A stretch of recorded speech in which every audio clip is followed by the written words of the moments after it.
welcome back to Phasma and Giants. I hope you enjoyed this episode.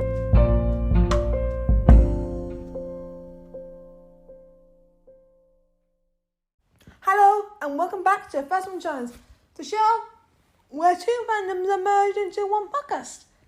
So, it's that time where I discuss the 60th and beyond. That's right, this is the second episode, and of course, things have been going on. Filming for Series 14 has started, and there's been a few things going on. And I thought, let's discuss it in this video. Let's begin. In the Bad Batch, we as viewers learn that the Bad Batch all want different things. Echo wants to help the clones, but Hunter wants to settle down. And there is a lot of, there's less story towards it. It's just more simplistic. Echo at the end leaves to help Rex, and you just stay behind, and are thinking of settling down on Pabu.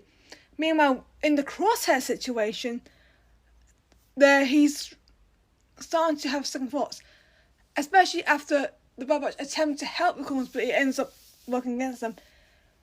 Crosshair end up paying the price for staying behind, because now he is a prisoner of the Empire who wants Omega for a clone experiment, thanks to certain someone ahead, Lama Su, ratting them out. Whilst in The Mandalorian, it's a different story.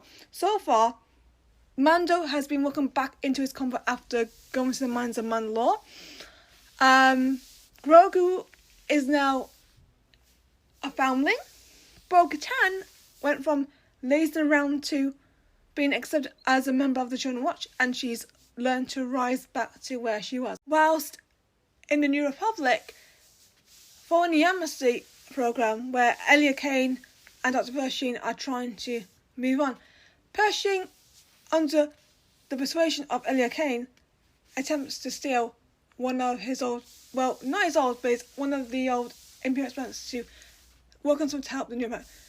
He ends up getting caught, but it's later revealed that Elia Kane might be working with Moff Gideon, who has escaped from his prison. And yes, what's going to happen next, I don't know. I actually am loving the Bad Batch series too. I do prefer this to the first series. I just think there's a lot more episodes that I really enjoy personally. I think the story arcs on multiple levels are working very well. For example, the cloning device, the cloning plot is very important. And the fact that then the gang are not as safe as they should be. And then the clone having a bit of a, they're kind of a bit of an argument for what they want. Echo wants to fight, Hunter wants to settle down. It's just, what is the best thing for him? And it's a really intriguing story arc, and I think Fabio actually explained that very well. And I do like the fact that it's a bit of a mixed situation.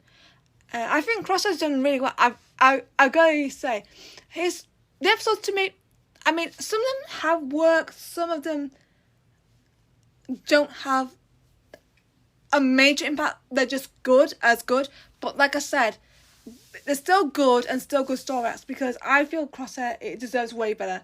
He is a legend. He's the man of one-liners, and it hurts to see him suffer like this. He deserves way better.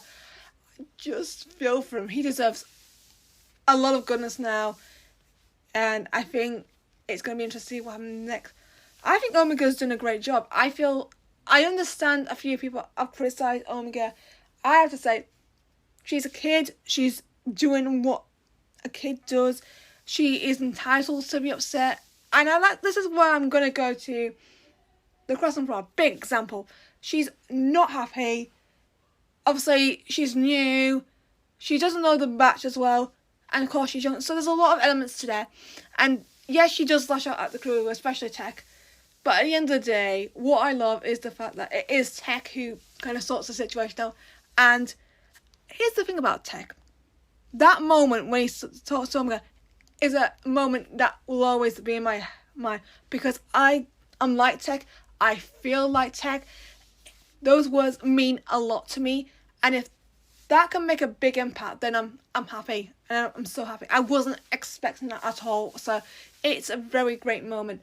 I think the Imperials are definitely interested in this series. I mean, they're very dangerous, of course. This is the Imperial era.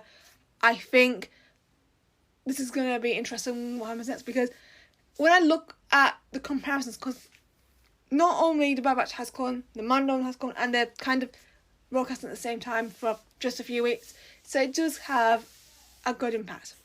The Mandalorian has been amazing so far. Episodes 1 and 3 for me haven't been the best, but they've done quite a good job in the story arc, and that's what counts. 2 and 4 for me are out of this world. They're kind of episodes that really stand out and are so good. I feel like it's half and half, but to be honest, the consistency is there, and I love a consistent series. During my era in Doctor Who, very consistent. Some episodes did a bit down than us, but still had some hits.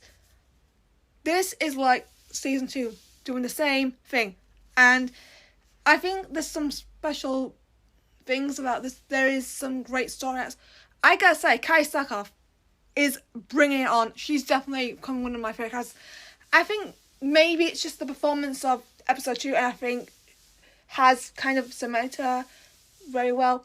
And I like character comebacks, and she's a character who has had a bit of a bad start, comes back and delivers. Look, Fake Sham, Boba Fett, same thing. They've come back and done better. And that's what matters to me, is when someone does well and does better. I think they have some amazing stuff. Oh, I love the Grogu story, like, I gotta say. I mean, he's starting to speak, and he's starting to become that foundling, and he saved Din. He is just adorable. And Din, I think there's potential with Din. I don't think they've got there yet, because it's still early days, but I think everything will work for him. Paz is probably the surprise, if I'm going to be honest. I've always said Paz is an entertaining villain, like, character. But I have to tell you what, maybe he isn't. He's just a good father like Din is, and I gotta give him respect. And Yam is doing really well as well. Amazing. But Pen Pershing, and of course Elia Kane, and the whole stuff in Coruscant has been amazing. I gotta say, I think Elia Kane is coming out to me as a good film. I think Kay O'Brien's doing a wonderful job. I think what I love about Elia Kane is the fact that she was only as a recurring character. Now she's coming out as a more prominent recurring character, and that's what matters. I like it when someone comes out, because it makes them a lot stronger and gives them more chances. And I think Pershing's story is sad, but Omid Ajali has done an amazing job playing him, and I feel sorry for Penn. I really do. I don't know what's going to happen to him, but poor thing. I also love, of course, Carl Weathers' return to screen time, and of course his story he directed. He did a really great job. Honestly, I don't know why, but I've always seemed to love Carl Weathers' direction. He always does a great job. And of course, Amy Sedaris and Pili Motto. Oh my gosh, it was good to see her back. And of course, the Jawas.